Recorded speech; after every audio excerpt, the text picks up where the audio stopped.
Bonjour à tous, il est presque 16 heures. Tout de suite, le JT.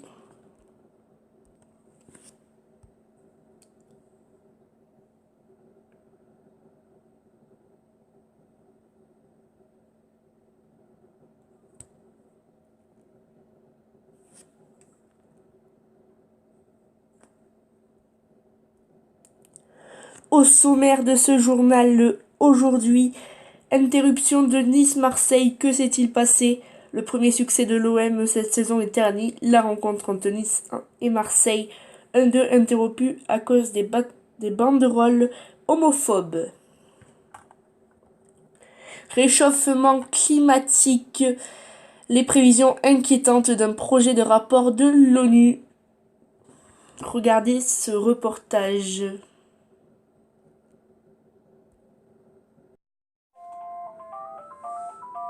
Interruption de Nice-Marseille, que s'est-il passé?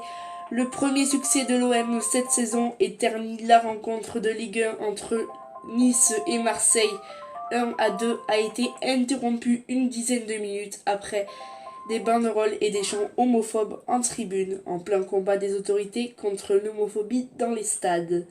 C'est un bras de fer qui semble s'engager entre certains groupes de supporters et les intenses. Le gouvernement et la Ligue veulent renforcer la lutte contre l'homophobie dans les stades cette saison grâce à des sanctions plus sévères. Qu'était-il inscrit sur les banderoles? L'arbitre Clément Turpin a donc sifflé l'interruption du match Nice-Marseille après des chants homophobes. Les Marseillais, c'est des P. 3 points de suspension et nous n'en dirons pas la suite, et des banderoles provocatrices jouant sur les mots.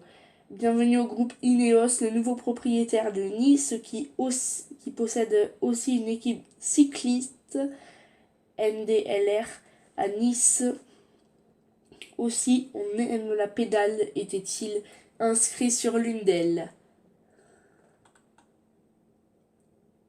Puis, instance, des parkages pleins pour des stades plus gais.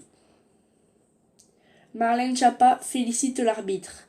Sur Twitter, la secrétaire d'État à l'égalité homme-femme, Marlène Schiappa, a salué la décision de l'arbitre Clément Turpin, dont on connaît l'engagement pour le respect dans le foot, et dénoncé une banderole homophobe qui salit les tribunes.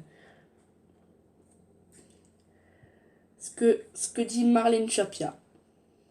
Bravo à l'arbitre Clément Turpin, dont on connaît l'engagement pour le respect dans le foot, avoir interrompu le match alors que malgré plusieurs demandes de retrait de banderoles homophobes salit les tribunes. Le foot est une question de passion, pas de haine. Voilà.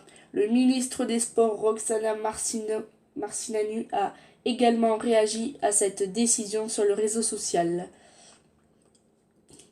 Un autre match a arrêté pour des chants homophobes.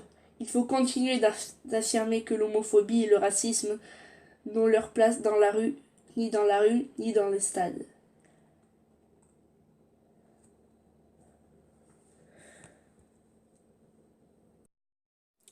Et puis, regardez ce reportage sur le réchauffement climatique, les prévisions inquiétantes d'un projet de rapport de l'ONU.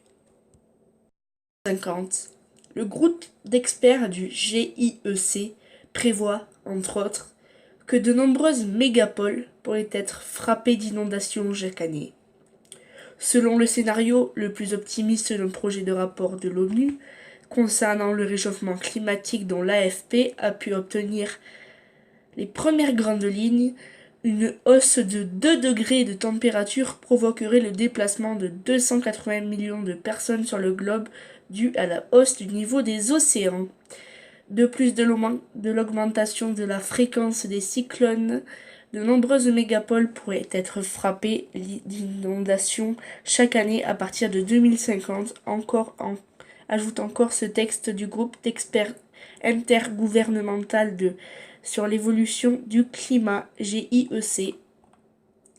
L'élévation des mers forcera les régions côtières à prendre des mesures d'adaptation, les pays riches étant plus aptes à assurer une protection à leurs mégapoles que les pays en développement, où les catégories les plus pauvres devraient se replier vers des terres plus en altitude, devenant des réfugiés du climat.